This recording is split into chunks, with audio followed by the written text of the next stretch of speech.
Have you ever found yourself torn between being a generalist and a specialist? Between being a jack of all trades or a master of one? If so, then this video is for you. You see, there's this metaphor that's often been used, likening a generalist experience to being a mile wide but an inch deep.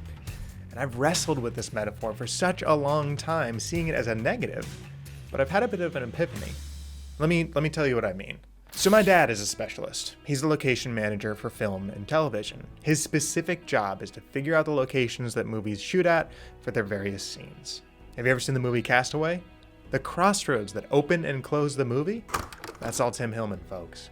Weeks of his time to find one location. He doesn't bother with writing the script or corralling actors. He does one thing, and he does it extremely well. But that's not me.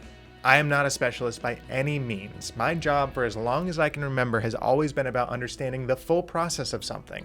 I've spoken about this in a couple of my videos. I've questioned myself. Should I specialize in one thing like my dad? Should I focus on being an editor? Should I just focus on locations? Or even, should I focus on being a thought leader? No, don't let me do that. That's gonna make me gag.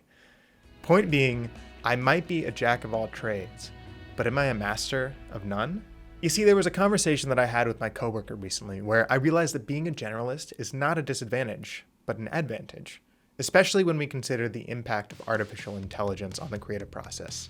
I don't think AI is the hairbringer of all good things. I'm definitely concerned about certain areas of creativity being dominated by AI, but I have to recognize it for what the wave is. It's a wave of tools.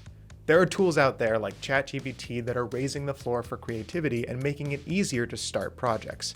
Side note here, I haven't seen these tools as a replacement for my creative work. I may be using ChatGPT to help me write this video, but it's not a matter of asking it to write me something and then regurgitating what it tells me to say.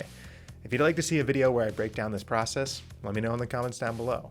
But here's the thing, these tools are a boon for generalists like me.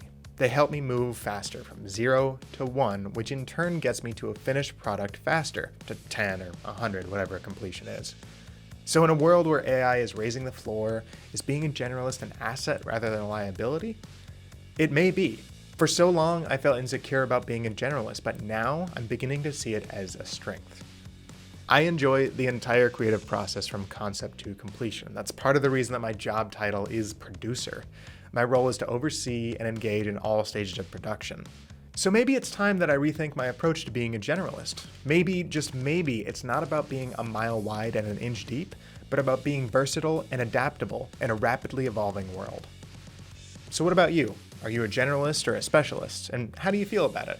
Let's have a discussion in the comments below, and I'll see you next time.